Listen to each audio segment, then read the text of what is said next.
Jadi tajuk kita pada hari ini adalah sejarah politik, politik sejarah. Kita ada di sini dua panelis yang cukup, saya kira cukup baik, cukup kaya dalam kajian dan juga pengkhususan mereka.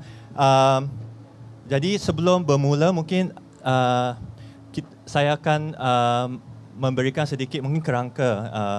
Ini bukan lecture, ini bukan presentation, lebih kepada satu perbincangan. Mungkin akan terbahagi kepada 3 bahagian. Yang pertamanya lebih kepada mungkin latar belakang, sedikit sebanyak tentang diri sendiri, latar belakang dan juga kajian yang dijalankan. Yang keduanya adalah tentang sejarah secara khususnya, perbincangan tentang sejarah dan masyarakat ataupun negara bangsa. Dan ketiganya adalah untuk merumuskan dan menutup cuma mungkin sedikit renungan lah, reflections or conclusions lah. Okay. Jadi sebagai permulaan, sebagai masuk kepada latar belakangnya, saya terbaca dan teringat ada seorang sejarawan Amerika, Howard Zinn ada pernah berkata, you cannot be neutral on a moving train. Itu tajuk biografi dia dan juga pernah diungkapkan dia dalam beberapa esei dia. Erti dia kata bahawa apabila kita sedang menuju ke sesuatu kejadian, peristiwa atau hujung yang berbahaya atau bermasalah, kita tidak boleh mengambil satu pendirian yang tidak endah atau tidak peduli. Jadi saya ingin bertanya kepada Nasha dan Diana, adakah kata-kata ini memberi apa-apa makna kepada anda dan khususnya dalam konteks kerja anda dalam lapangan sejarah? Mungkin sesiapa yang nak bermula, Nasha? Okay, thank you Ken. Jadi bila you sebut tentang quote tu, saya dapat relate dengan satu keadaan apabila dalam pentafsiran sejarah, seseorang ahli sejarah itu tidak akan mampu untuk mengeluarkan tafsiran tanpa bias. Kerana kecenderungan ni memang tak dapat dielakkan. Seseorang ahli sejarah bila dia mendapat satu-satu data, dia akan memasukkan sentimen peribadi dia. Jadi statement tu memang betul lah. Kita tak boleh neutral dalam tafsiran sejarah sebab memang tu ciri manusia, dia akan pilih approach atau pendekatan yang sesuai dengan sentimen peribadi dia.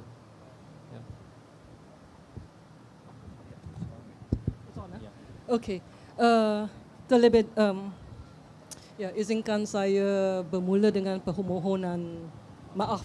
Tidak, ya. Sebab saya tergolong dalam generasi lama. Saya tidak pernah bersekolah di Malaysia. Dah lama duduk di luar negeri. Jadi tidak berapa fasih lah dalam bahasa Melayu. Jadi terpaksalah kadang-kadang and more gunakan bahasa Inggeris untuk menjawab soalan-soalan Ken yang agak rumit itu. Bukan mudah. Okay, you can't be neutral on a moving train. Saya bersetuju dengan Nasha. You cannot be neutral. Tapi saya ingin menambah kepada konsep neutrality, duduk atas pagar, satu konsep lagi, iaitu konsep critical distance. I think as a person, sebagai individu, pribadi, kita tidak dapat duduk atas pagar. Tahu ataupun tak tahu, bias kita akan memasukkan dalam scholarship yang kita buat. Tetapi if we were to, well, the question you're asking really is a question of our politics of knowledge. I think we have to make a distinction between ourselves and our scholarship. For ourselves, you cannot be neutral on a moving train. But scholarship cannot be just defined by neutrality or by bias. Scholarship also requires critical distance, jarak kritikal. Kalau tidak ada jarak kritikal, itu bukan scholarship. Itu pada saya amat penting. Let me give you an example of what distance could or should mean in scholarship. Distance itu, actually this was said by Weber, Max Weber. I'm not a historian. Saya bukan ahli sejarah, saya ahli sosiologis. Max Weber said one of the most useful things, important things in scholarship is the willingness to recognize an inconvenient fact. Kesudian mengiktirafkan fakta-fakta yang tidak selesa. And I think actually it seems very simple. Kesudian mengiktiraf fakta-fakta yang tidak selesa. But that is where bias comes in. And I would say it is not just the willingness to recognize inconvenient truths or inconvenient facts. Scholarship depends on the willingness, the desire, and the push to examine inconvenient facts. That is as important as the recognition that you cannot remain neutral on a moving train. Bagaimana Nasha mungkin ada nak menambah apa yang dikatakan oleh Diana tentang critical distance dalam historical discourse atau kajian sejarah, ya. Ada tak perbezaan antara mungkin objectivity is what you mean, mungkin atau critical distance dan juga pendirian kita sebagai seorang manusia dan mungkin sebagai seorang sejarawan, ya. Nombor satu, tentang bezanya antara kajian sosiologi dengan kajian sejarah ni bila kami treat data dalam sejarah. Data dalam sejarah terdiri daripada dokumen-dokumen dengan artifacts. Dokumen sejarah dengan artifacts dapat bagi ruang untuk pelbagai bentuk interpretation. Okay? Kita akan, for instance, kita ambil satu cangkul, kita korek and kita jumpa satu kepala orang dekat dalam tanah. How are we going to interpret that? That leaves a big room for interpretation. So macam mana kita nak neutral dalam keadaan macam ni? The fact is that we found a skull. I say beneath the soil. How are we going to interpret this? And of course, setiap orang dia ada macam-macam approach yang dia guna dalam kajian sejarah. Dia ada yang guna Rankian, ada yang guna Marxist punya filosofi, kan? Jadi it is impossible to be neutral. Tapi kita just appreciate the fact that kita jumpa satu skull kat situ. Tapi macam mana kita nak interpret tu depends apa approach yang kita ada. Jadi neutrality ni it is a bit difficult untuk, almost impossible untuk kita buat. Tapi kita just kena interpret based on data yang betul, based on fact yang betul. Tapi bila kalau kita nak interpret, approach kita kena betul juga. Ya. Yeah. No, sebagai sosiologis saya appreciate that point. In fact, we always thought that history is more objective than sociology, kan? But I think what I'm trying to say is not that you have to be neutral. That's impossible. From the perspective of a sociology of knowledge, it's not possible to remain neutral. But I think we have to maintain the principle that not everything goes. Just because there's neutrality is not possible doesn't mean that scholarship is not possible. And scholarship is like every other profession. There are standards, there are technologies, there are tests, and there is conceptual rigor. That is important. In addition to, neutrality, there is no such thing as neutrality we take as a point of departure. But what between that and the profession of scholarship, whether history or sociology, there is a broad lapangan, kan? And I think we have to be very careful that we say, let me tell you why I think this is important. Why a complete politicization of knowledge is dangerous.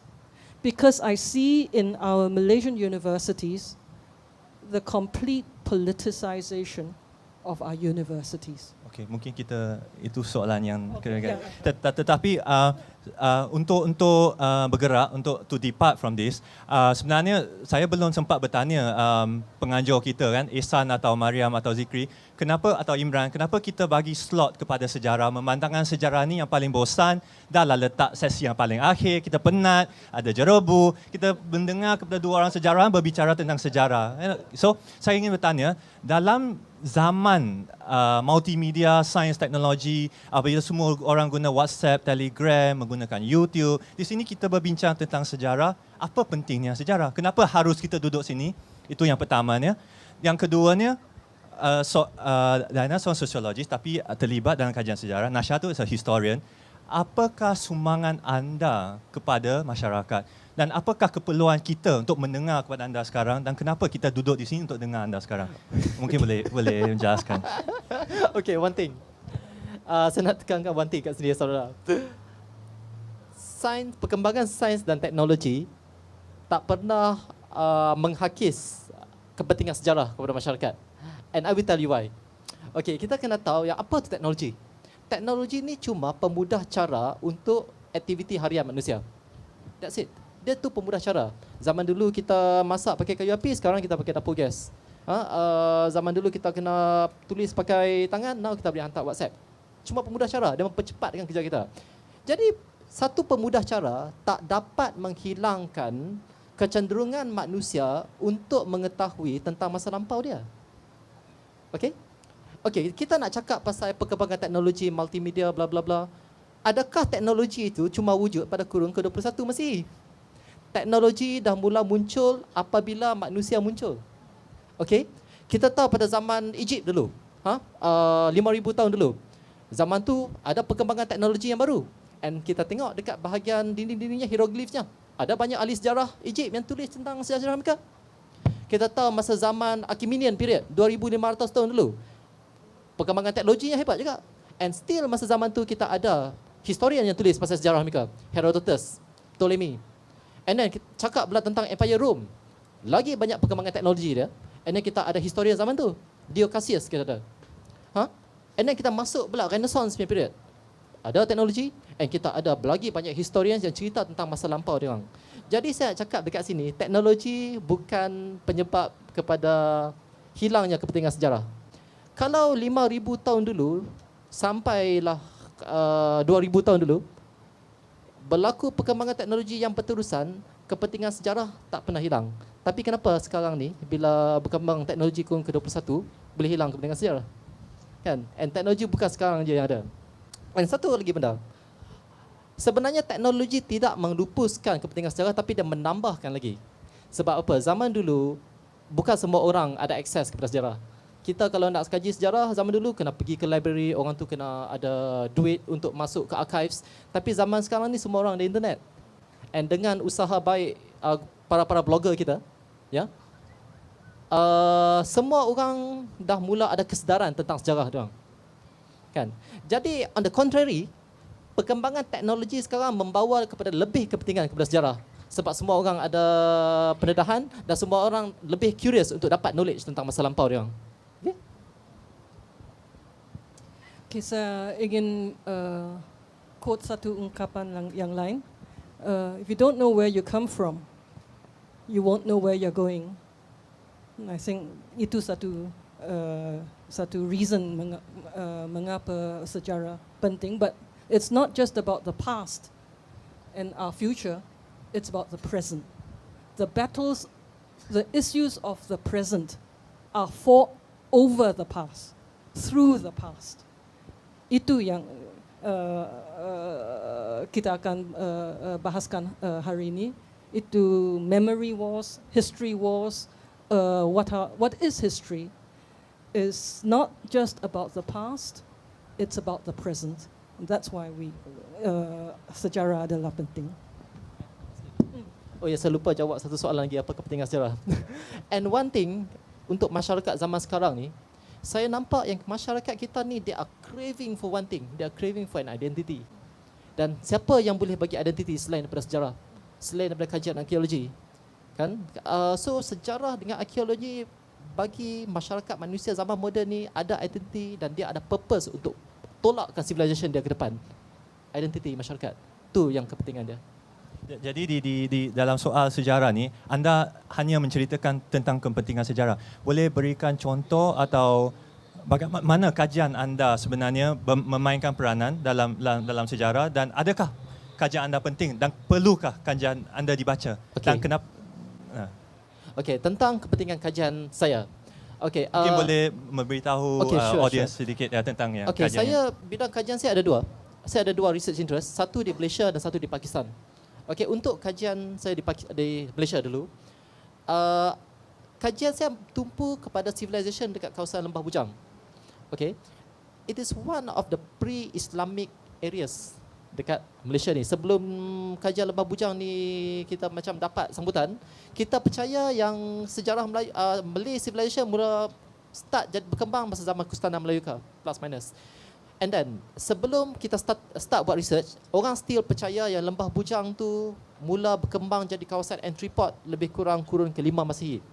Tapi it is during our current research done by USM, kita tahu yang Lembah Bujang dah start since 2nd century AD. Okay, so benda ni adalah satu perkara yang dapat menunjukkan yang identiti bangsa kita ni telah bermula sejak kurun kedua Masihi lagi. Dan yang ni at the same time boleh naikkan esteem negara kita, nationalism kita, kan? It is a very important thing. Regardless kita ni bangsa apa, Melayu, Cina atau India. Sebab di Lembah Bujang kita ada jumpa Chinese ceramics. Di Lembah Bujang kita ada jumpa Indian punya sculptures. And kita ada jumpa architecture yang ada seakan-akan Malay punya architecture. So dia represent 3 bangsa dekat dalam site Lembah Bujang tu. And dia seolah-olah mencerminkan keadaan masyarakat yang ada sekarang. So dia selain daripada membawa kepada wujudnya identiti Malaysia tu, dia boleh bawa kepada national unity pun. Kalau kita sama-sama dapat buat research tu daripada semua kaum, and then kita sama-sama buat interpretation, kan? Yang di Peshawar, yang di Pakistan it is a bit complicated. Kajian saya dekat sana, I study the Brahmi and Sharada inscriptions. It is a kind of script discovered in Afghanistan and Pakistan. So I actually study the Hindu period of Pakistan. Kita bila dengar Pakistan, we know that it is an Islamic state. But I study during the Hindu period. So I'm trying to show to the Pakistanis that actually their history can be traced back even longer prior to the arrival of Islam. And yang tu pun dapat tunjuk yang Islam tu bukanlah satu-satunya identiti diorang. Diorang punya identiti, civilization diorang start lagi lama daripada civilization yang dibawa oleh orang Arab. So yang ni juga dapat menaikkan lagi semangat diorang, semangat nasionalisme diorang. Identity sekali. Yeah. Diana, what do you think? How has your research contribute to society? Has it any importance at all for us here? Now I realize I should have studied archaeology instead of sociology. Yeah, that's a tall order. My research interest has been, I've gone through 3 phases. My PhD was I did my PhD research on a Malay village in Kedah. Di situlah saya belajar bahasa Melayu pertama kali, tapi itu bahasa Kedah. So that was, why did I do that? That was in the 1970s. Masa itu semua orang tertarik kepada soal agrarian, because it was a question of development, pembangunan negara. That was important. Unfortunately, my study didn't make any contribution to that. After that, my next area of interest of research was on migration. That was when I was in Germany, and I was a migrant myself, and I studied. The research I did was on refugees. Now, it wasn't my study, but I think the body of knowledge and the research that went into refugee studies in Germany has made a very important contribution to society. Some of you may have read that there is currently a refugee crisis in Europe with the Syrian war, and refugees from Syria forcing to flee into Europe. What is the one country which has been prepared to take them in? Germany. The Chancellor of Germany and the Finance Minister of Germany has gone on record last week to say that the country is going to take in 500,000 refugees every year. That's quite remarkable. Hungary was not prepared to do it. Greece was not prepared to do it. UK was not prepared to do it. USA was not prepared to do it. Australia was not prepared to do it. It was Germany that made this promise. And I think one reason is certainly the history of Germany and all the scholarship, the work that has gone into migration and refugee studies in Germany over the past 50 years. My current interest is in religion, but I don't see any contribution that I'm making there. Tapi contribution, of course sumbangannya tak semestinya secara langsung, tidak langsung. Mungkin adakah anda melihat mungkin dalam daripada segi bidang itu sendiri ke mungkin satu perspektif baru, pendekatan baru, tak semestinya satu impact kepada dasar, tetapi secara ada tambahan untuk yang Nasha atau Daina, contribution as in scholarly research, not necessarily you're being very humble and modest. Well, if I continue to be humble and modest, I think what I learned most from my research was for myself. And this was my research into migration. And I think there I learned what it meant to be marginalized, to be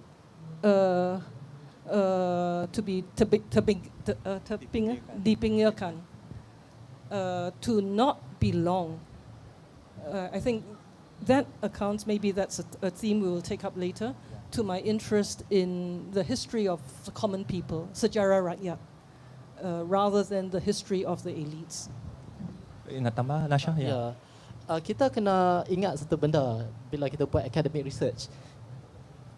Bila kita buat satu research, kita punya scope research tu is very small.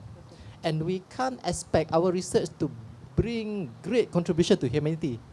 It is good enough for a researcher to have his research contribute to the body of a greater knowledge. That is enough already.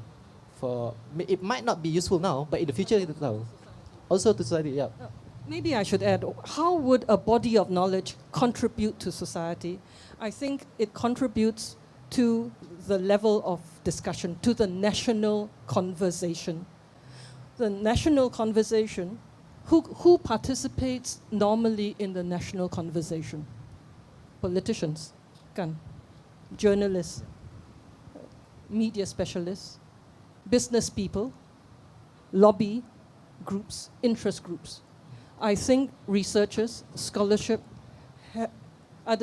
boleh buat sumbangan kepada national conversation itu, in that we provide, not neutral, but more reflective discourse, wacana. So tadi soalan yang kita bincangkan lebih kepada the what apa. Mungkin saya boleh bergerak, kita boleh berbincang tentang the why tu.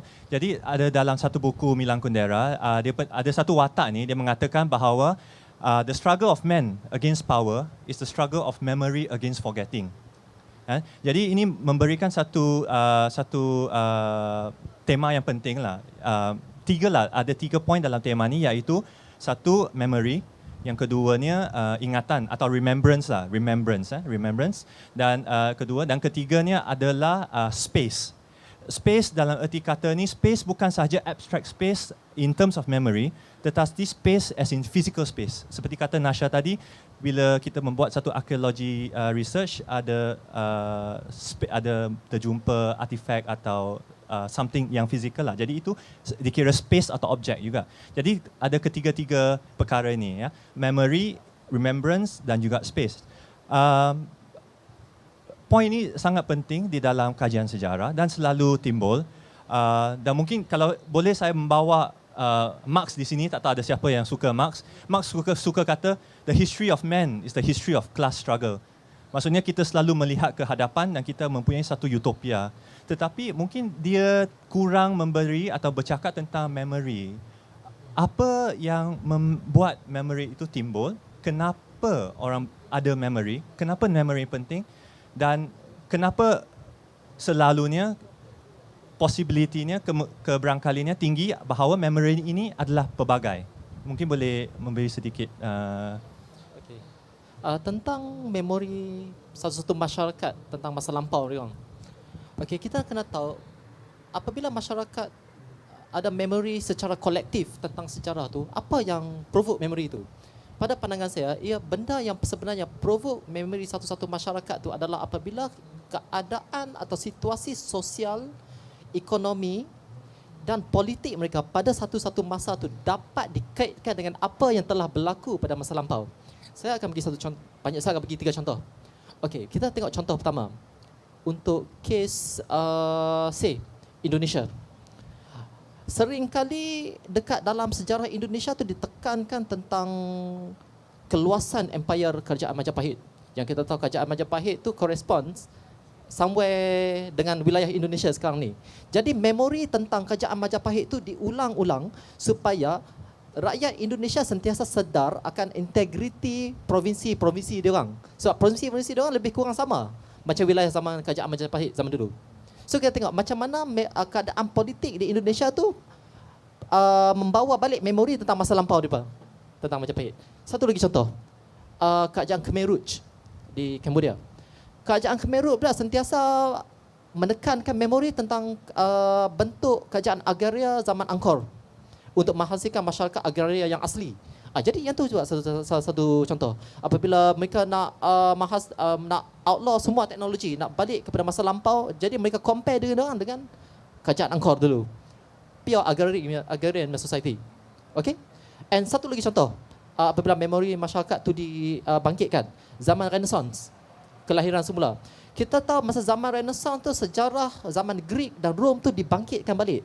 Kalau ikut zaman gelap, sejarah zaman Roman dan Greek tu hampir dilupakan sebab it is a pagan history.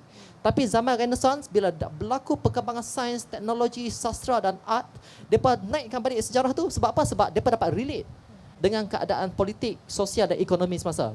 Jadi saya kata memori tentang peradaban sesebuah masyarakat tu dibangkitkan apabila situasi politik semasa tu dapat dikaitkan dengan masa lalu. Ya. Laina ada. Wow, what can I say after that? Saya ingat sebagai sosiologis, I would say memory arises first of all within the family memory. I mean, Marx talks only about class. Class is one social group, but the collective is not just a class. There are all sorts of collective. There are 7 collectives apparently involved in organizing this festival. The family is probably one of the most basic collectives. And memory is collective memory. Within the family, memory is transmitted. Within a social group, a neighborhood, a class, memory is transmitted. Within an organization, memory is transmitted. And then within a nation, a bigger collective, an empire, memory is transmitted. And why is memory transmitted? Why is memory transmitted within the family? Because it provides identity. Because actually memory, Nasha said, is collective. And it's true.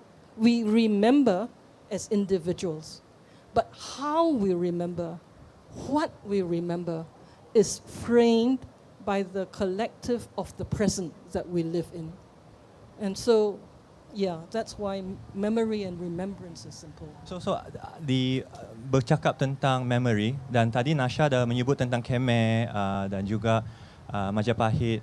So salah satu masalah memory dan mungkin boleh dikatakan sejarah adalah memory ini, terutamanya memory yang bersifat destruktif dan juga memusnahkan. Jadi pada masa sama tadi Nasha dan Daina ada kerap kali mengatakan identity nationalism, tapi identity ini kadang-kala yang membawa masalah kepada sesebuah masyarakat atau Malaysia. Contohnya seperti yang dikatakan oleh Dr. Azhar tadi dalam ni, kalau ada sastra yang ketuanan, ada juga sejarah yang ketuanan. Dan ini ketuanan ini tidak terhad kepada satu kaum saja, boleh di dalam semua kaum dan juga boleh pertahankan melalui kelas juga. Jadi bagaimana kita menangani memory ini? Bagaimana apa yang menyebabkan memory ini jadi destruktif. Dan juga pada masa sama mungkin saya boleh bertanya secara terus, ada juga memory yang baik yang boleh bersikap liberatif. Jadi apa yang membuatkan satu memory itu destruktif dan liberatif, dan bagaimana kita meletakkan satu garis. So kalau kita tadi, how Zain kata tadi, we must not be neutral. Where do we draw the line in history? And what are ciri-ciri yang membantu kita melukis garisan ini? Okey, berkenaan memori destruktif dan liberatif, saya sama sekali menolak benda ni. Tak ada memori yang destruktif, tak ada memori yang destruktif. Memori adalah memori. Benda yang menjadikan satu-satu idea tu destruktif ataupun liberatif adalah manusia. Social conditions yang menyebabkan manusia itu manipulate memori itu untuk bersifat destruktif dan liberatif. Memori semuanya sama aja. Tahu? Memori semuanya sama. Later. Jadi, sama ada kesan daripada memori itu membawa kepada masyarakat yang destruktif atau masyarakat yang liberatif bergantung kepada bentuk penerimaan masyarakat terhadap memori itu sendiri. Dan apa yang mempengaruhi bentuk penerimaan masyarakat itu? Bergantung kepada keadaan sosial pada ketika itu, keadaan politik, pada ekonomi. Tapi dari segi memory by itself, tak ada yang bersikap destruktif ataupun liberatif. Mungkin saya bertanya kepada Nasha, kalau kita tidak memory yang destruktif, bagaimana pula memory seperti di Eropah yang ada kaum, dia ingat bahawa dia adalah kaum yang agung, kaum Aryan mempunyai memory, mungkin Khmer sendiri mempunyai memory yang agung, hanya dia sahaja yang kuat, dan itu menjadi justifikasi untuk kemudiannya menindas atau untuk menenggelamkan. Jadi betul ke Nasha kata memory ni boleh digunakan mana-mana saja? Ada tak satu perkara dalam memory itu yang membuatkan dia memang tidak boleh digunakan? Berbalik kepada metod sejarah, perkataan bangsa yang agung, bangsa yang hebat tak pernah digunakan dalam sejarah. Yang tu kita panggil pengadilan sosial, and that is not part of history. Kita cuma describe, kata bangsa Khmer tu telah merebak di kawasan Indochina, dia mengamalkan agraria, dia membina teknologi ni. Bangsa Aryan pula berasal daripada Central Asia, dia spread ke India, spread ke Europe, menyebarkan bahasa Indo-Aryan. Mereka telah membina tamadun. Itu saja. Tapi kami tak pernah guna perkataan agung, kami tak pernah guna perkataan hebat. Dan jadi siapa yang guna perkataan itu? Orang yang tak faham sejarah. Jadi yang kami tak guna pengadilan sosial dekat dalam sejarah. So siapa yang guna pengadilan sosial, tu bukan sejarah, yang tu propaganda. Ya, and saya cakap sejarah tak bersifat destruktif, sejarah tak bersifat liberatif, tapi propaganda ya. Dan ada mungkin tak bersetuju. Kalau lagi bagus kalau tak bersetuju. Ya. Just for fun, okay? Ya. Nasha kata memory in itself. Saya ingat dengan itu saya tak bersetuju. Itu amat objektif. Perspektif yang objektif. Memory, collective memory is socially constructed. Itu perspektif sosiologi. It is not something in itself. It is a historical artifact, like the Buddha figures you find in Peshawar. And as a historical artifact, as a social construction, memory can be, whether it's destructive or liberative, I think memory can be and is divisive. Because the memory, if collective memory is first transmitted in a family, in a kinship group, there's another kinship group that does not share the same memory. If it is transmitted in a social group, there is another social group that does not share in the social construction of that memory. So I think I would agree with Ken that memory can be and is and has been divisive. The question is what to do. What are the guidelines? Apakah garis-garisnya? Atau Nasha nak bertambah balik sedikit lagi? That would depend on how we define memory also. I define memory as the history which is being written by archaeologists and historians. That is my definition of memory. Tapi what makes you in the privileged position to decide what memory is? What makes you as the archaeologist decide what memory is? Well, apa yang membuatkan anda? Sekarang ni, I'm not saying that anyone is in bukan kepada saya, kepada mereka. Saya cuma menyampaikan. I'm not saying that anyone is in a privileged position to decide this. I'm saying that anyone who has the proper knowledge to do research on this can have the privilege to say that. Jadi antaranya Nasha ada special knowledge ni lah. I'm not saying it is for your. It's up to you guys to decide. You know, you can read my books after this. Jangan serius, jangan bergaduh. Yes, Empress. Tak, saya cuma memikirkan, contohnya, mungkin kita boleh ambil contoh Malaysia. Mungkin antara keluarga dalam keluarga, ibu bapa kita atau datuk nenek kita yang mempunyai memori yang tidak baik tentang hubungan kaum di Malaysia. Contohnya apa yang berlaku semasa zaman tadi yang baru bercakap interregnum, kan? Konflik antara Melayu dan Cina, contohnya.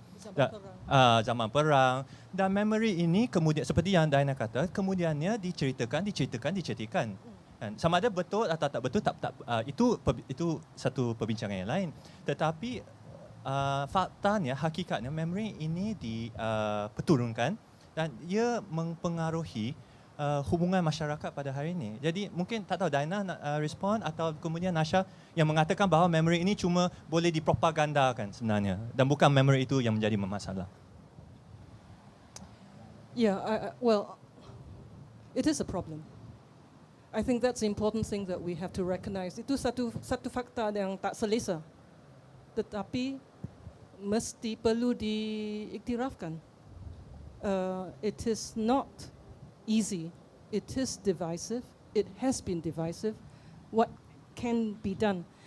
Saya ingat yang the most important thing, the first thing that has to be done, is to listen to the memories, the stories of the other. That is the most important thing. I mean, that is the first step.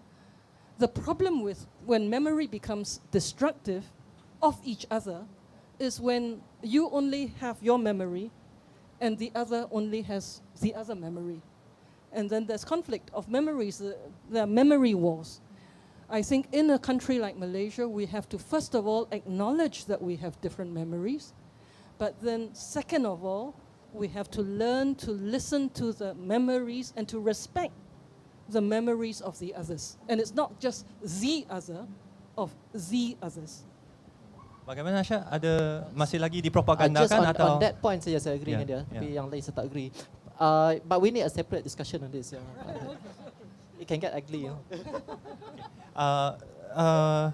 Jadi masih di dalam memory ini, jadi memandangkan Nasha tidak bersetuju, tetapi kalau kita untuk perbincangan lah, kita bersetuju bahawa memory itu boleh dipropagandakan, maka sejarah itu boleh menjadi destruktif dan subversif.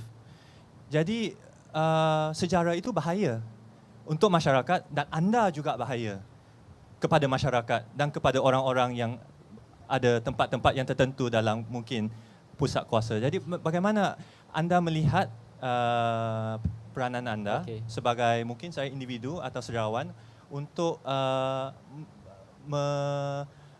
menyambut atau menangani persepsi ini di mungkin lebih khususnya dalam ruang seni budaya dan juga mungkin dalam gerakan sosial. Okey. Tentang sejarah sebagai satu bidang yang destruktif, bahaya, saya rasa selain daripada sejarah, semua ilmu sosial lain ada potensi untuk jadi destruktif juga kalau ia disalahgunakan. Jadi adakah itu bermaksud Puan Diana ni pun bahaya juga? Tak. Jadi tugas ahli sejarah, ahli sosiologi adalah untuk buat research and sediakan hasil kajian kita. And it is terpulang kepada masyarakat macam mana dia orang nak terima kajian tu dan macam mana dia nak react dengan kajian tu. Kan? Jadi ini bukan kerja pengkaji saja, tapi ini kerja timbal balik antara masyarakat dengan golongan akademik. Golongan akademik menghasilkan kajian dan masyarakat kena tahu cara nak terima kajian tu. Kan? Dia cara bergantung macam mana you perceive kajian ni. For instance, kita ada kisah macam mana tentera Jepun bunuh and seksa orang Cina. Jadi macam mana? Jadi yang tu orang sejarah decide. Okay, dah confirm kata orang Jepun memang bersifat kejam dekat orang Cina. Jadi apa reaksi orang Cina sekarang ni? Adakah orang Cina nak balas dendam ataupun just nak lupakan and berbaik and just biar yang lalu tu jadi lalu?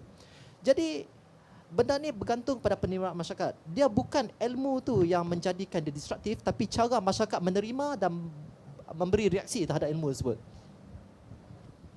Saya bersetuju dengan Nasha bahawa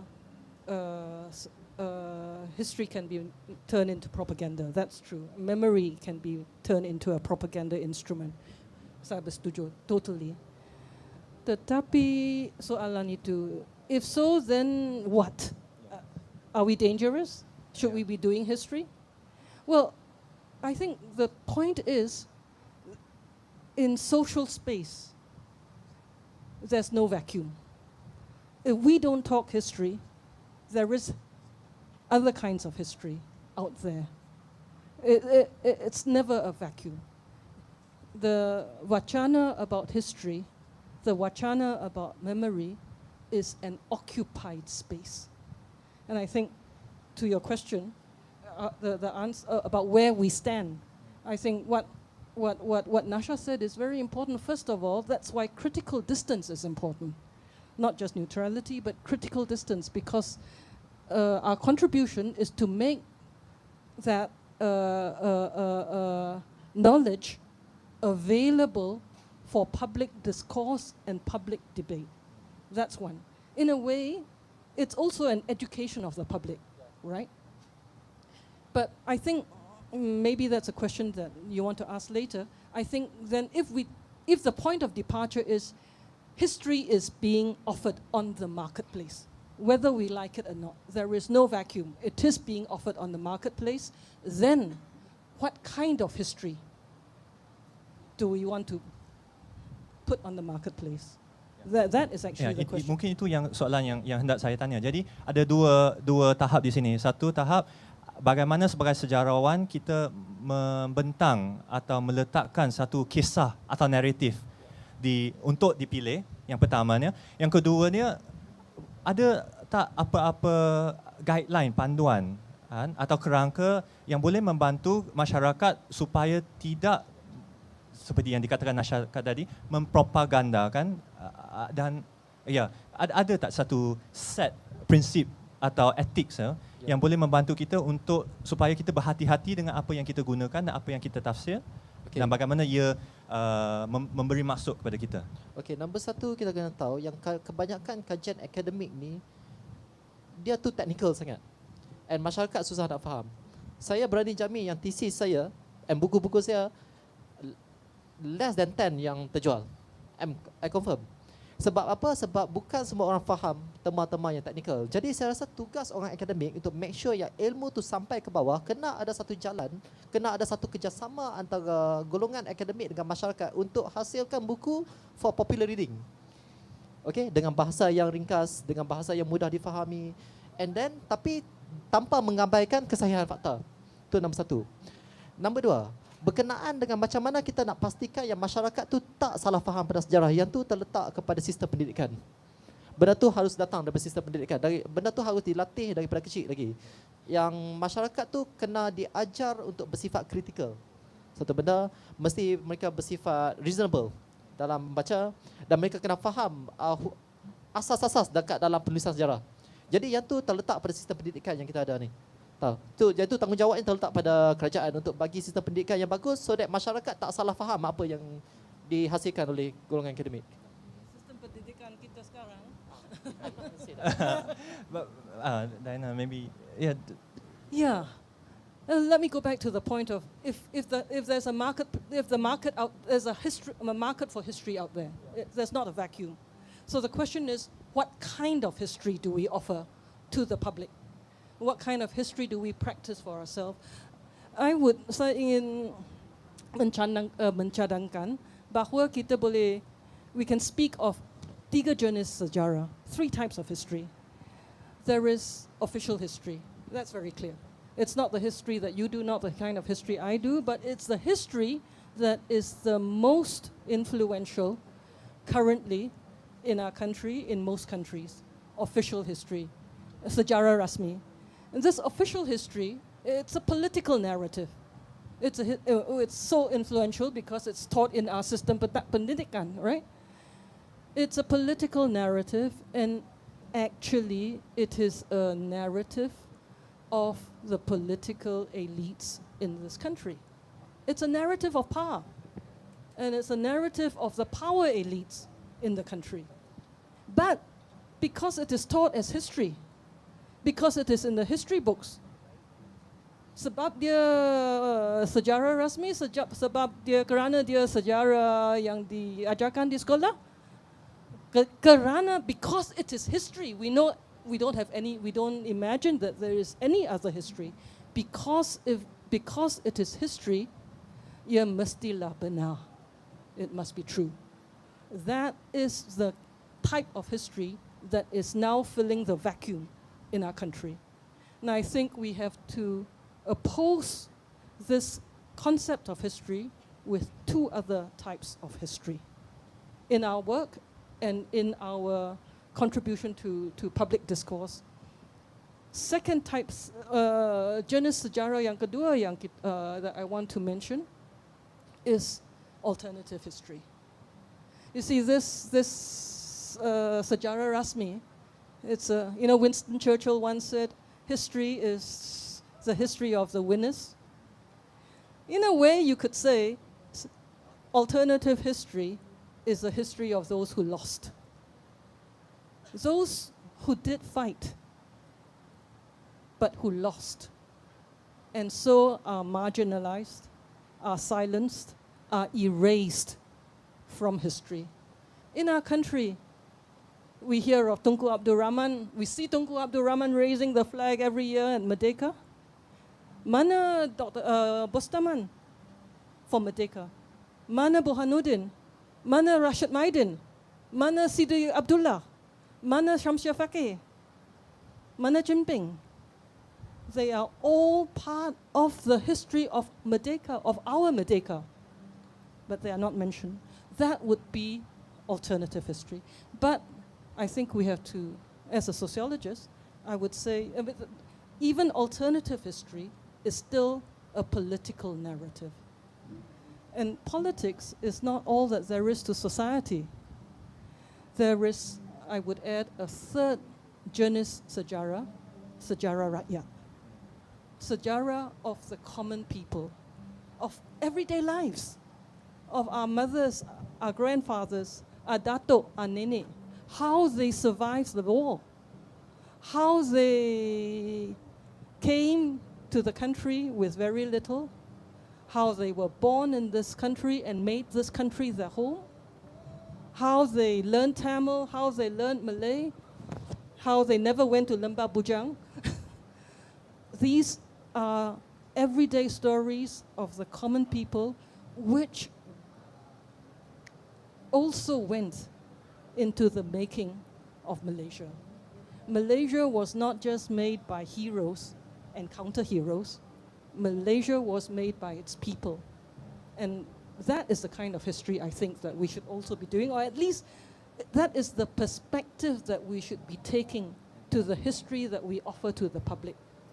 As an addition, as not just an additional perspective, but perhaps as the most important perspective that would then allow us actually to address the question of memory.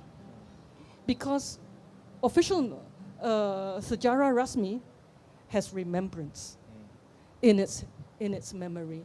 Every year we have the official ceremonies that celebrate the raising of the flag, etc., etc., etc.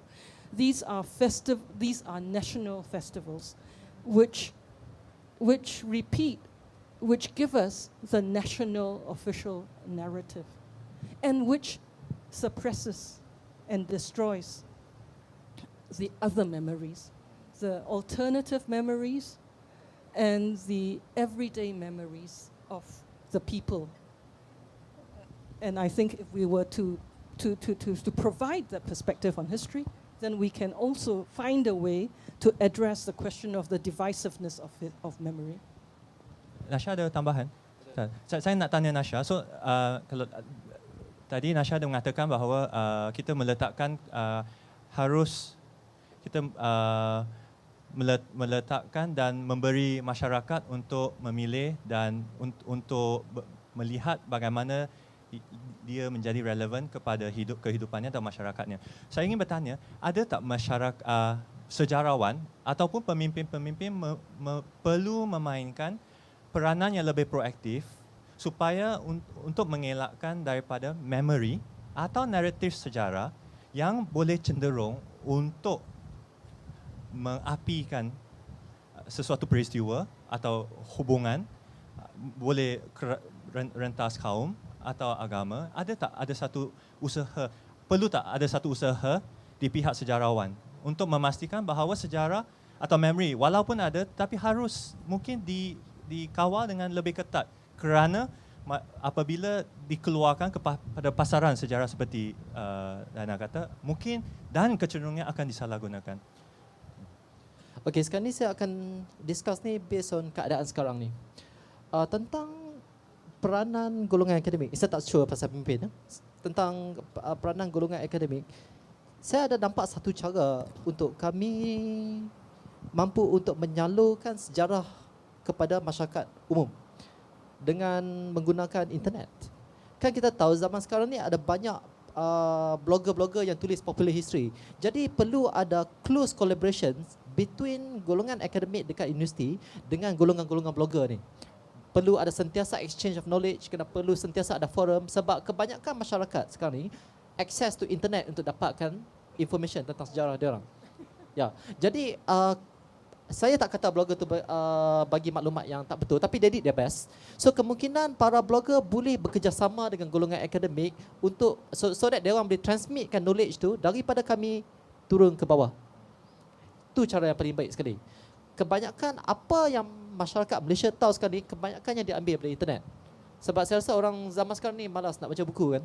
So kerjasama tu perlu ada antara golongan penulis popular history dekat internet dengan masyarakat akademik. Perlu ada collaboration, perlu ada kerjasama rapat, dan orang akademik perlu kongsi penemuan-penemuan dia orang dan bagi tahu secara jelas kepada blogger-blogger ni, so that dia orang boleh tulis dalam gaya bahasa yang ringkas, dalam gaya bahasa yang fun, so that orang lebih berminat nak membaca dan orang akan dapat information yang betul, yang tak dapat misleading information about our history. Ya. Yeah. So seperti mungkin saya boleh bagi satu contoh. Mungkin kita semua tahu bahawa minggu depan pada 16 hari bulan ada satu event yang akan dianjurkan, dan itu contoh yang ingin saya berikan apabila tadi Nasha kata itu dari segi positifnya. Tetapi apa akan berlaku kalau melalui teknologi juga kan, karya-karya sumber-sumber sejarah yang bersifat memory dan digunakan oleh pihak-pihak tertentu untuk menguatkan atau mengukuhkan ketuanan satu pihak atas pihak lain, dan digunakan untuk melakukan keganasan, dan balik kepada apa yang saya cuba bangkitkan tadi, bahawa satu memory itu boleh menjadi destruktif kepada masyarakat, dan apa akan berlaku dan apa yang peranan yang boleh dimainkan oleh masyarakat secara umumnya untuk mengekang perkara ini daripada menjadi ganas atau violent. Selain daripada menggunakan media for public awareness ketika ini, saya rasa it is not within our control untuk buat benda ni. Kita tak boleh. Jadi maksud Nasha, kalau keganasan berlaku memang dia akan berlaku sebegitu. Susah kita nak control information untuk tersebar kat dalam internet. Kita tak boleh control each and every single person yang ada access to internet untuk tulis apa yang dia orang nak. Benda yang kita boleh buat is to create public awareness, mungkin melalui media, melalui blogger-blogger yang saya cakap tadi itu. Tapi selain daripada itu tak banyak yang kita boleh buat. Dana, do you have ada pandangan yang mungkin berbeza? Maksudnya kita cuma duduk dan terima dan melihat saja apa yang akan berlaku. Adakah begitu? No, saya setuju dengan Nasha. We cannot control the media. We cannot control the internet. And certainly not us. Maybe the kerajaan, government wants to do that. Academics can do it, definitely. But I think the event that you're talking about, the memory that you're talking about is May 13th.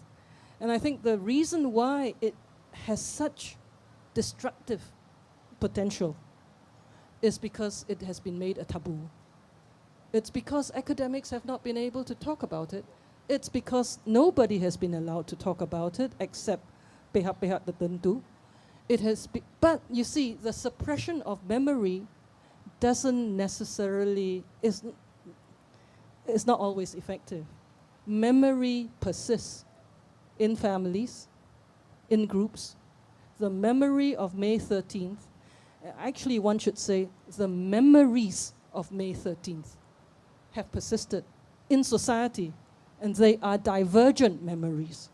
And that is the problem when memories are controlled solely by the state. I think that is what has happened in Malaysia. And that is why that is how memories can have such destructive potential. In all sorts of ways, we don't even know how it can be destructive. But because it has been suppressed, but not eliminated, and because it's not been suppressed so that scholarship, critical distance, has not been able to be brought to bear to enlighten the phenomenon, to show the different perspectives, to tell the different stories. Around May 13th, there must be hundreds of stories, different types of stories. And as I said, what we need to do is to have a concept of history, a practice of history that allows us to listen to the different stories that everyone has to tell, and then to find closure. Nasha ada tambahan tidak? Jadi mungkin jadi andaiannya di sini premisnya adalah perlu ada satu mungkin kerangka demokratik. Is that what you mean, Diana? Maksudnya sebab asumsi kita bahawa kalau untuk orang bertukar mesti ada dahulu satu pengiktirafan bahawa setiap orang ada hak demokratik untuk berkongsi dan untuk berkongsi memori, dan masalahnya timbul apabila hanya satu memory atau naratif sahaja yang diterima. Ya, betul? Ya. Sebelum ada sebenarnya mungkin ada dua perkara lagi. Satu berkenaan dengan konsep negara bangsa lah, kan, negara bangsa. Ada Ernest Renan pernah bercakap bahawa untuk membina satu negara or one people, you must have common history and a common destiny, kan? Ernest Renan, ya. Jadi saya ingin bertanya kepada panelis, bagaimana anda melihat pendekatan yang ada sekarang atau mungkinkah memerlukan pendekatan yang baru untuk membantu kita menyesuaikan antara kesatuan dan juga keragaman? Sebab tadi Dana ada bercakap tentang memory yang yang diverse, yang pelbagai, tapi pada masa sama ada tak kita memerlukan satu memory yang bersama? Contohnya seperti kalau orang pergi bersih, sama-sama kena tendang dengan FRU, itu satu memory yang boleh disimpan. Jadi bagaimana kita reconcile atau menyesuaikan antara keragaman dan kesatuan, atau perkara ini tidak menjadi satu isu pun? Bagaimana? Sebenarnya pada pandangan saya benda ni tak menjadi isu. Sebab apa? Sebab setiap orang akan melihat sejarah daripada lensa masing-masing. And adalah susah untuk kita reconcile history so that dia nampak inline dengan negara bangsa kita, dengan ideologi nasional kita tu. Sejarah adalah sejarah. Sejarah kita tafsir sejarah tu independent of whatever political system yang kita ada. Okay? Sejarah yang kita tafsir itu berdasarkan pada data, berdasarkan pentafsiran. And benda ni adalah terpisah daripada konsep negara bangsa or anything. Tugas ahli sejarah cuma bagi sejarah tu, and saya rasa rekonsiliasi ni semua tak perlu timbul. Sebab apabila berlaku benda ni, dia akan membawa kepada tempangnya tafsiran sejarah. Tafsiran sejarah tu bukan dibuat untuk menceritakan sejarah yang sebenar, tapi tujuan dia adalah untuk sesuaikan dia dengan konsep negara bangsa tu. Jadi yang tu dah menyimpang daripada tujuan asal sejarah. Jadi bagi Nasha tu persoalan ni tidak wujud sama sekali dan tidak perlu dipermasalahkan. Tidak perlu. Okay. Diana, ada pandangan yang berlainan atau? Can you read out that quotation again? To have common memories, to have common glories in the past, and to have common will in the present, to have performed great deeds together, to wish to perform still more, these are the essential conditions for being a people. Okay, Ernst Renan, this concept of a nation was based on homogeneity, the nation state, the French nation state. This was a concept that arose in the 19th century. And this is the concept that we adopted when we became a state in 1957.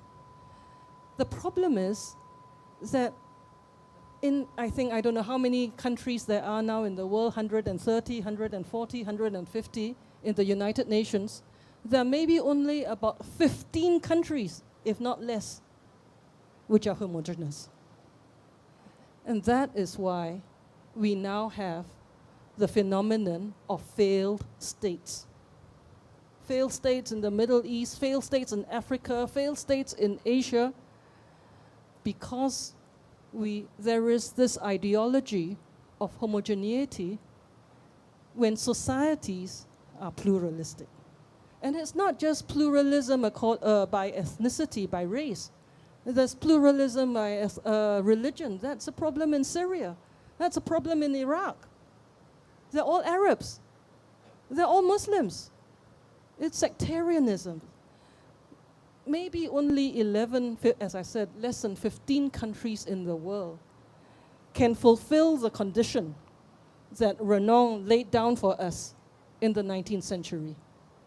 And if we're going to continue to accept that condition, we will all end up as failed states.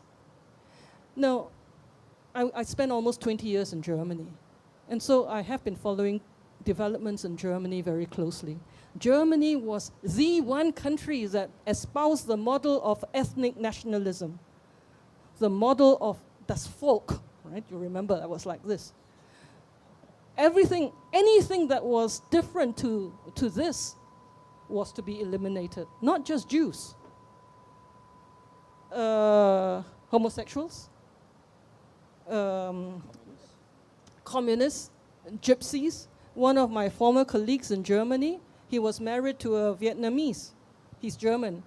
And he said, it pains me to think that if we had lived during the time of Hitler, my children would have been gassed because they were half-breeds or mixed breed, a German with a Vietnamese. This was Germany when it strove to implement the perfect model of the nation state. Now, last week, Germany agreed to take in 500,000 immigrants every year from the Middle East, from Afghanistan, from Syria. Of course it will change the nature of its society. It will become a plural society like we are today. So, my iktibar is that we are the future. Our past, our present, which was always seen as being dysfunctional, that had to be overcome, is now going to be the future. And I think that is what we have to try to do, to accept our plurality and to work on it. Okey, terima kasih kepada Nasha dengan Diana. Sekarang kita buka kepada sesiapa yang ada persoalan. Mungkin bagaimana kita ambil satu-satu ke? Mungkin kita how would you kita ambil satu dua, mungkin satu dua dulu dan kita buka kembali, ya. Boleh? Ada soalan sesiapa yang satu, dua, mungkin kita bagi dua round, ya. Kita kumpul dulu 2-3 soalan. Hello. Saya nak tanya kepada panelis kita pada hari ini. Pertama sekali, kalau kita bicarakan atau kita berwacana tentang sejarah, tidak mahu tidak untuk kita anggap bahawa sejarah ini hasil daripada pertentangan, ya. Perlu ada konflik. Kalau tidak ada 13 Mei, tidak mungkin untuk kita bicara tentang sejarah Melayu dan Cina, ataupun mungkin ada tapi mungkin tidak serelevan ataupun signifikan. Tapi akhirnya pembentukan nilai-nilai sejarah itu harus dibayangi dengan memori-memori dan representasi masyarakat. Perlu ada konflik. Kalau tidak ada konflik, kenapa kita perlu menilai sejarah itu in the first place? Jadi mungkin saya ingin komentar atau komen daripada panelis tentang hal ini. Jadi satu soalan tentang konflik, mungkin kita ambil satu soalan lagi dari sini. Okay, terima kasih. Okay, soalan sedikit panjang tapi harap you can bear with me lah. First of all, you mentioned about pluralistic society where we have like a multiple kind of identity and all, cultures and all that. It's slightly, for me at least, I think slightly utopian, because I think in any kind of a multiple pluralistic society, there's always a hegemonized group that stabilizes the whole structure of the society. And for a society to work, they have to be a certain narrative that's shared by the common people.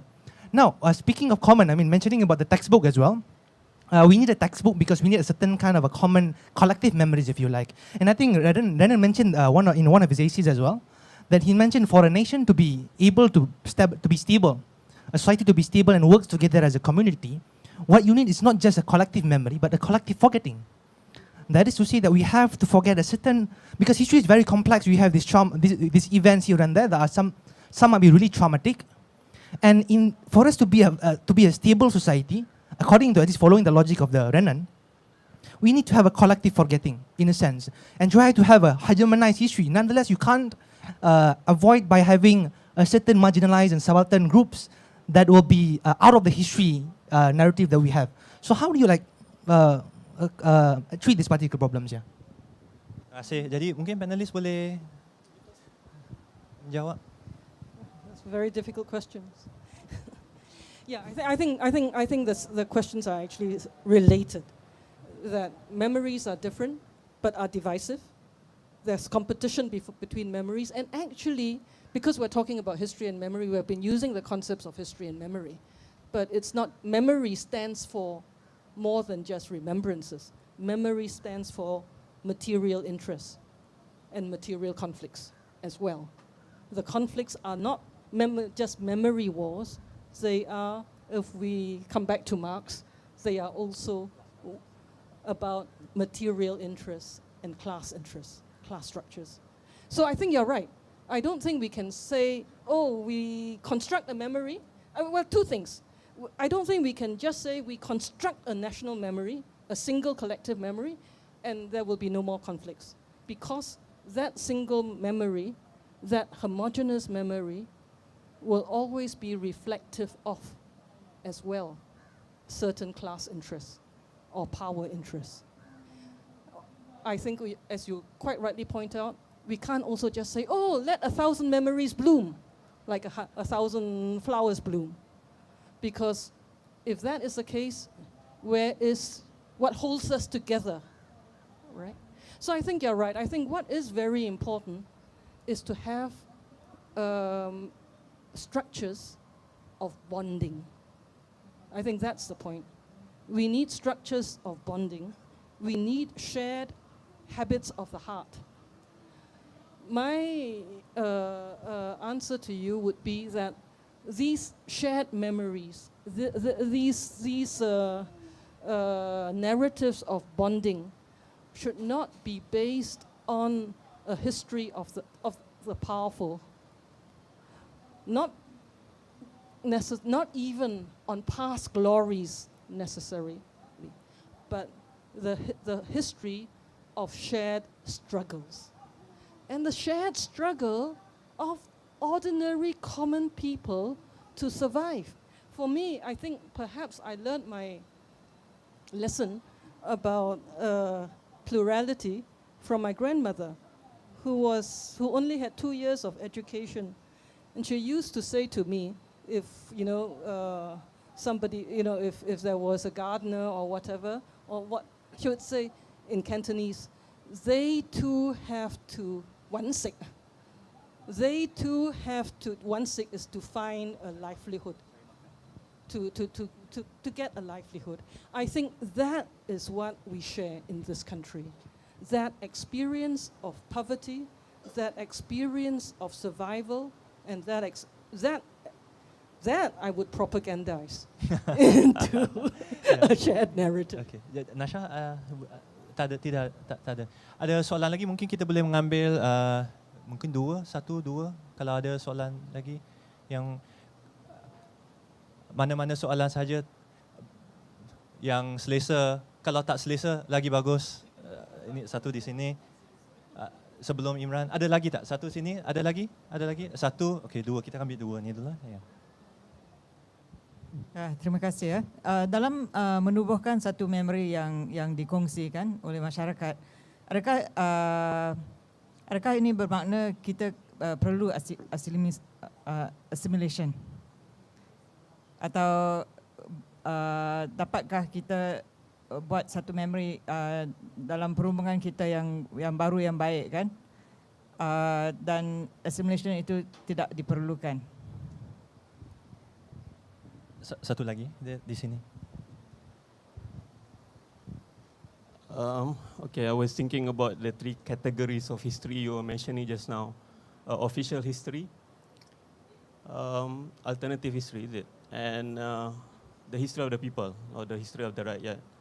For me, I would like to see a more fluid, I think, relationship among the 3, which is maybe revisionist history. Yeah. So I see that, I think politics, history, and sociology, yeah, are 3 perhaps divisions in the social sciences that has to be communicated to the masses in order for us to find a new space for, I think, nation building in this country. That's all. Tentang adakah kita perlu untuk asimilasi. Nombor 1, memory tidak boleh dicipta. Kita tak boleh ubah benda yang dah berlaku. Yang tu satu benda. Kita tak boleh ubah benda yang berlaku. So dalam sejarah, benda yang dah jadi. Berdasarkan pada data tu kita dapat terangkan kenapa benda tu jadi. Kita dapat terangkan under keadaan apa benda tu jadi. Tapi sama ada masyarakat tu nak asimilasi atau tak asimilasi, benda tu tak menjadi soal. Saya rasa tak, itu bukan satu keperluan untuk masyarakat berasimilasi disebabkan oleh memori lama tu.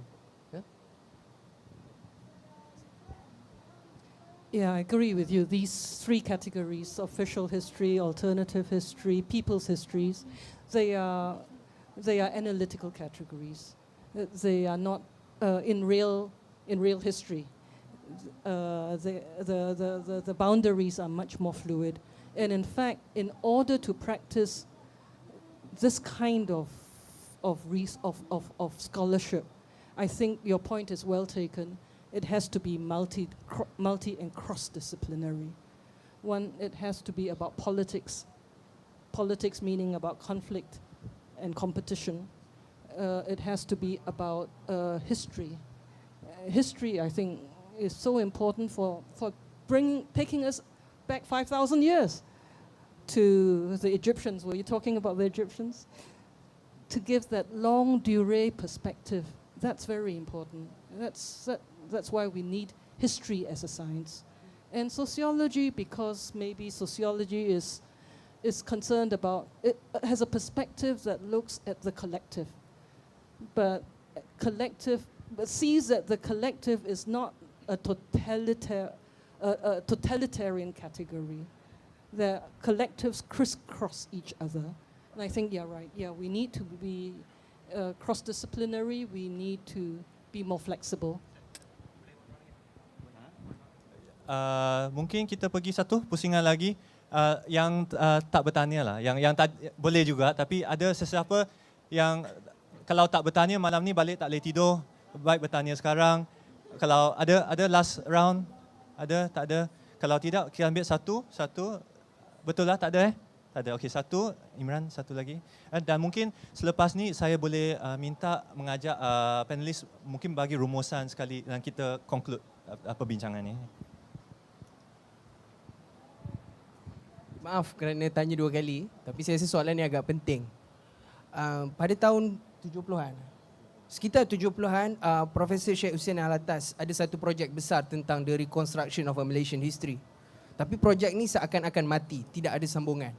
Tapi mengambil kira latar sekarang ni, saya rasa kita perlu untuk ada satu projek nasional, projek besar untuk ada reconstruction of history untuk disesuaikan dengan dinamika masyarakat pada hari ini. Ya, itu saja. Dan soalan terakhir, Imran. Okay, just to clarify first of all, I mean, when you mentioned about shared history in terms of poverty and all that, it seems to me that you are implying in a way a kind of a class, kind of a association in a sense, where we associate ourselves based on a certain class structure, where certain classes are being oppressed and all, caught in poverty. I think I would agree with you on that. I think that's a good idea, coming from a leftist background. But nonetheless, I think there's an implication that somehow troubled my mind. It's often being attacked to me, in a sense. Because people are going to say when you try to make your identity mainly based on classes or your economic positions within the whole structure of the society, what happens is that you somehow put your cultural identity becomes a second thing. And that the implication of having this kind of identity as a shared denominators for us to act as a community, what happened is that the culture has become the second thing.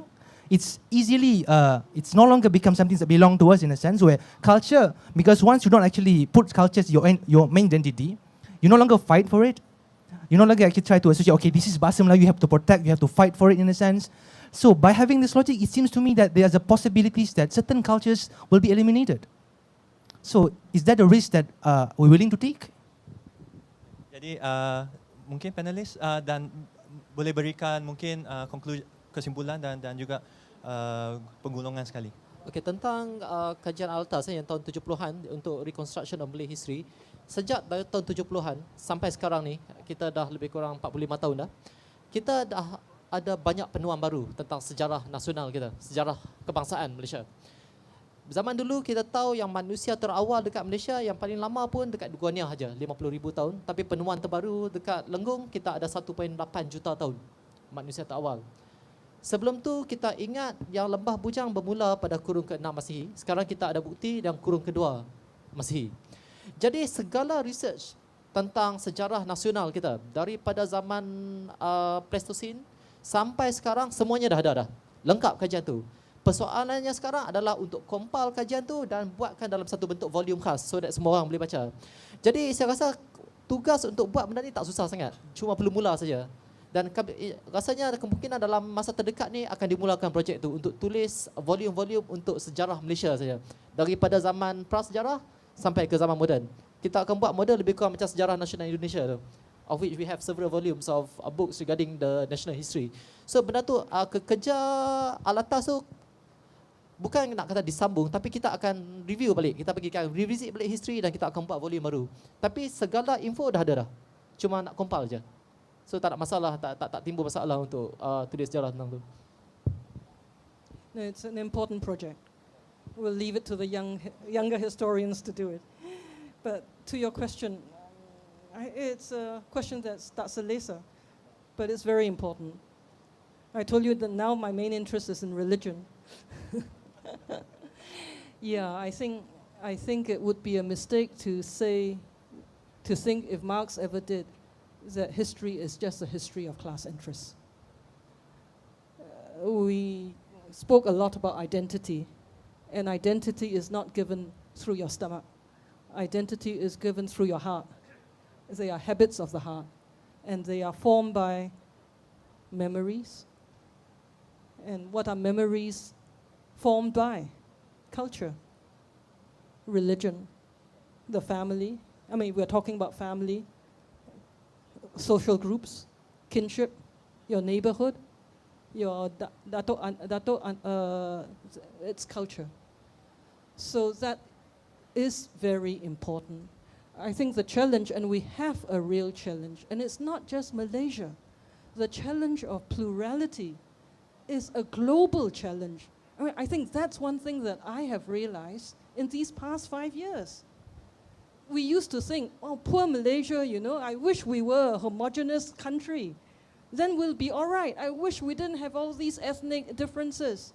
Then we would be all right. We'll be like the other countries. We'll be all right.